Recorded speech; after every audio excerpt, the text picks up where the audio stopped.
I turned 75 this spring, though sometimes it feels as if I've lived several lifetimes. My small house, with its creaking floors and fading floral curtains, holds more memories than space. Every surface, every shelf has a story. Photographs tucked in mismatched frames, a chipped mug my late husband bought me during our first year of marriage, and a drawer full of old letters Daniel wrote from school camps, before life changed him. When my husband died unexpectedly, Daniel was only 9. There wasn't time to grieve properly. Life pushed me forward with the force of a storm. I took double shifts at the textile factory, sometimes stumbling home long after Daniel had gone to bed. My hands were always raw from the machines, my eyes always tired, but my heart never wavered. Everything I did, every sacrifice, was for him. I often whispered to myself, "He will have a better life than I did." That dream kept me standing when my knees wanted to buckle. Daniel grew into a bright boy, smart, determined, ambitious. But somewhere along the path of wanting him to succeed, I feared I had accidentally taught him to see the world only through the eyes of status and success. As he matured, his laughter became sharper, his tone cooler. He began calling my simple ways old-fashioned, and after he married Melissa, the distance grew wider in ways I didn't fully see at first. Melissa was polite at the beginning, but always distant, always slightly bothered by my presence. She liked things modern, elegant, expensive, none of which I could offer. I remember once giving her a hand-knitted tablecloth I had worked on for nearly 2 months. She smiled thinly and thanked me. But the next time I visited, it was nowhere to be seen. I never asked where it went. Some questions only deepen the hurt. Still, the brightest part of my later life arrived when my grandson Liam was born. From the moment I held him, pink, tiny, and squirming, I felt a purpose return to my chest, something warm and familiar. I babysat him nearly every weekend for the first few years. We built blanket forts in the living room, baked cookies that always stuck to the tray, and read the same storybooks over and over until he could recite them from memory. He would giggle whenever I acted out the characters, and he'd clap his little hands, shouting, "Again, Grandma!" Those were the days I lived for. But life has a way of changing things quietly, without warning. After Daniel got a promotion, he and Melissa moved into a newer, wealthier neighborhood an hour away from me. At first, they still brought Liam often, but gradually the visits became less frequent. Once a week became once a month, then every few months. Phone calls shortened. Messages became rare. Whenever I asked if I could visit, Melissa would say, "Oh, it's not a good time right now," or "Liam has a busy schedule." Daniel echoed her words without question. I tried not to take it personally. I told myself children grow up, lives get busy, families shift. But whenever I looked at the dusty toys in my living room, the same ones Liam once loved, I felt a pinch in my heart. Still, I continued saving money bit by bit, putting aside enough to buy something meaningful for Liam's graduation. 75 or not, I still wanted to show him how deeply proud I was. After months of budgeting, I bought a silver watch, simple but elegant, and had the back engraved with the words, "Proud of you, love, Grandma." On the morning of his graduation, I dressed in my nicest clothes, a pale blue suit I saved for special occasions. My hands trembled as I fastened my brooch. I looked at my reflection and whispered, "Today will be a good day. Today will bring us close again." With hope beating gently in my chest, I picked up the gift box and headed out the door, unaware that the joy I expected would soon be replaced with a pain I had never imagined. The school parking lot was already buzzing with life when I arrived. Families hurried across the pavement with balloons, flowers, and cell phones raised high to capture every moment. The air felt festive, the kind of excitement that comes only a few times in a child's life. I tightened my grip on the small gift box in my hands and followed the crowd toward the stadium entrance. My steps were slow, partly from age and partly from nervousness. I hadn't seen Liam properly in months, not since Christmas, when he left early with barely a goodbye. But I convinced myself it was just teenage behavior, nothing more. Today, I hoped would feel different. Inside the stadium gates, people were greeting each other loudly, hugging, posing for photos. I searched the sea of faces for Daniel. It didn't take long. I spotted him near the bleachers, standing tall in his tailored shirt, talking to a group of parents. Relief washed over me, and I raised my hand to wave. He saw me, his expression shifted instantly. Not to joy. Not even to acknowledgement. But to irritation. He dismissed the conversation he was in and walked toward me with stiff, tight shoulders. The closer he got, the more his jaw clenched. "Mom," he said under his breath, glancing around nervously as if my presence were something shameful. "What are you doing here?" For a moment, I thought I had misheard him. I came for Liam's graduation," I said softly. "I'm so proud of him. I brought him a gift." Daniel exhaled sharply, rubbing the back of his neck. "Mom, don't embarrass him again." The words hit me like a physical blow. "Embarrass him? Again? I don't understand," I whispered. "When did I embarrass him?" He looked away, refusing to meet my eyes. "Just you know how you are. You're emotional. You ask too many questions. You make scenes without realizing it." He scanned the crowd again, lowering his voice further. "He doesn't want that today." I felt my heart drop slowly, painfully, like a stone sinking in water. "Did Liam say that?" I asked, barely managing to get the words out. Daniel didn't answer. Instead, he stepped slightly sideways, blocking my view of the graduates lining up near the stage. I caught a glimpse of Liam adjusting his cap, his friends laughing around him. He looked so grown, so distant, yet still in my eyes he was the little boy who used to tug at my sleeve and ask for one more story. I tried to wave subtly, hoping he might see me. Perhaps he didn't. Perhaps he did and simply looked away. I couldn't tell. Daniel leaned closer. "Mom, please. Just go. Melissa's already stressed. Don't make this harder." Don't make this harder. The phrase echoed sharply inside my mind. Parents around us were smiling, taking photos, calling out their children's names with pride. I stood among them, feeling suddenly out of place, heavy, unwelcome. The small box in my hand grew heavier with each heartbeat. I swallowed the knot rising in my throat. "I only wanted to see him walk," I murmured. "I know," Daniel replied, though his tone said he didn't care. "But it's better this way. For everyone. Everyone. Everyone but me." I took a shaky step back. The cheers inside the stadium announced that the ceremony was starting. People rushed forward excitedly. I remained frozen for a moment, my feet refusing to move. Finally, I nodded slowly. "All right," I whispered. "If that's what you want." Daniel didn't touch me. He didn't thank me. He didn't even look relieved. He simply turned his back and walked toward the seats, leaving me standing alone near the entrance. With my eyes burning, I turned around. Each step away from the stadium felt like leaving a piece of myself behind. The sounds of applause and laughter grew distant, almost mocking. By the time I reached the parking lot, my vision was blurred by tears. I held the gift box close to my chest, as if it were the only thing keeping me upright. I had never felt so invisible, so unneeded, so discarded.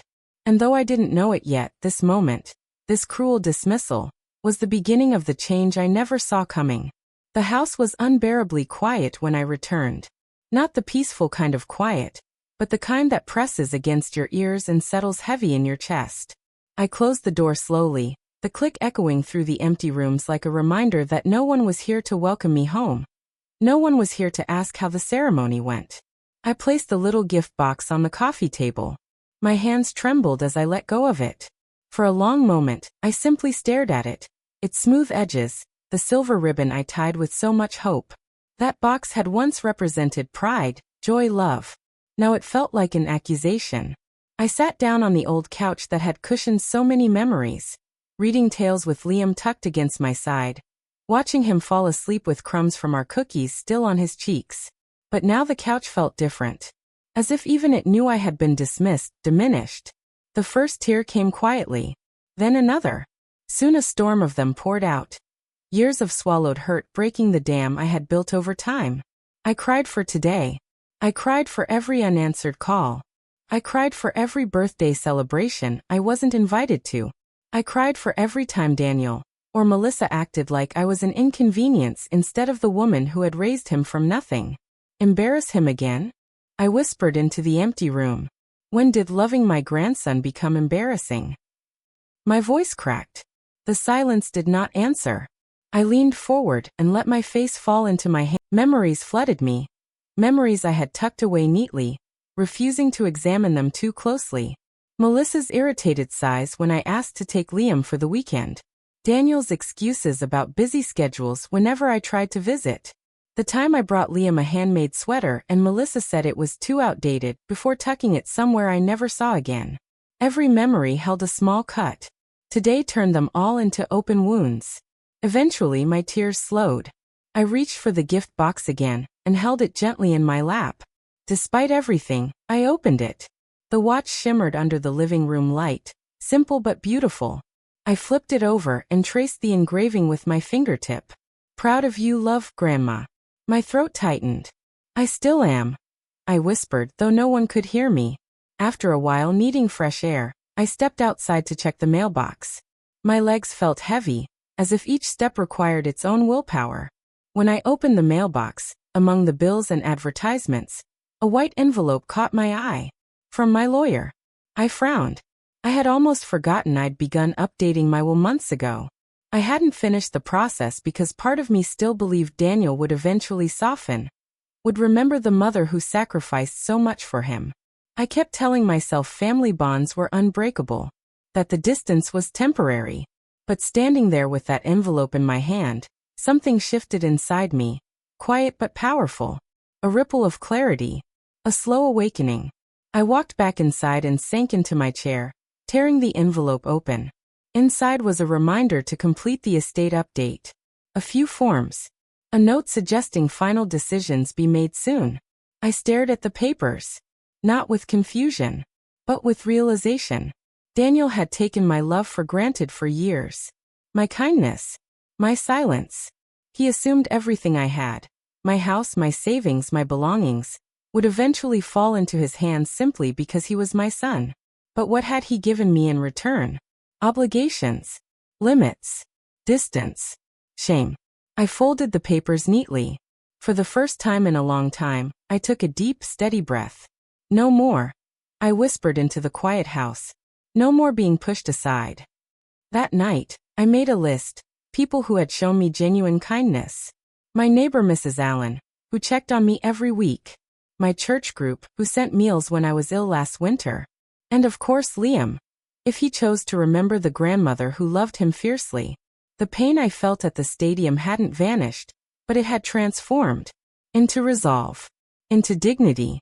By the time I went to bed, one thing was certain. I would never again allow anyone, not even my own son, to treat me like I didn't matter.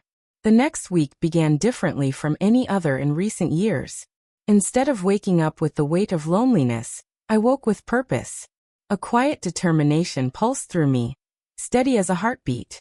After decades of putting others first, especially those who didn't deserve it, it was time to put myself first. I called my lawyer early Monday morning. His voice sounded pleasantly surprised. "Mrs. Thornton, I wasn't expecting to hear from you so soon." "I'm ready," I said, sounding steadier than I felt. "Let's finish the estate arrangements." He scheduled me for the next afternoon. When I walked into his office, slow but deliberate, leaning on my cane, I felt a strange mix of sadness and strength. Sadness for what I had lost, strength for what I was about to reclaim. We spent nearly 2 hours reviewing everything. My house, my savings, the small land plot my husband left behind, and my remaining valuables. My lawyer listened intently as I outlined my decisions. Daniel would no longer inherit everything by default. No more entitlement. No more assumptions. I divided my assets carefully. A portion went to charities supporting single mothers, women who were fighting the same battles I had once fought. Another portion went to a senior care foundation, one that provided companionship to elders who felt forgotten. And a significant amount went to my kind neighbor Mrs. Allen, who had shown me more genuine love in 5 years than my son had in 20. And then there was Liam. My heart softened at the thought of him. The little boy who once adored me, who might still exist beneath the distance created by his parents. I didn't want to punish him, but I wanted the truth. I needed it. So I created a trust. Liam would inherit his share only if he came to me willingly, without pressure from his father, and asked to hear my side of the story. Only if he apologized sincerely. Not for the graduation day itself, but for the silence, the absence, the unknowing hurt. Not out of guilt, but out of love. When the documents were finalized, my lawyer looked at me with quiet admiration. This is thoughtful, fair, and it protects your dignity. I left his office lighter than I'd felt in years. But peace never lasts long in a story like mine. 2 weeks later, on a bright Thursday morning, someone pounded on my front door with such force that I feared the hinges might break. I opened it to find Daniel, red-faced, furious, breathing hard. He held a copy of the inheritance notice in one hand, crushed and wrinkled from his grip. "What is this?" he barked before I even said hello. "Tell me this is some kind of mistake." "It isn't," I replied calmly. "You're giving your money away? To strangers? To charities? And Liam has to jump through hoops like some test." His anger spilled into the entryway like a storm. Spit flew as he shouted, pacing wildly. "After everything I've done for you? After everything?" "Everything you've done?" I interrupted softly but firmly. He froze. I stepped forward, meeting his glare with a steadiness I didn't know I still possessed. "You pushed me aside for years, Daniel. You made me feel unwelcome in your home. You lied to me about my own grandson." His face twitched. "I was protecting Liam.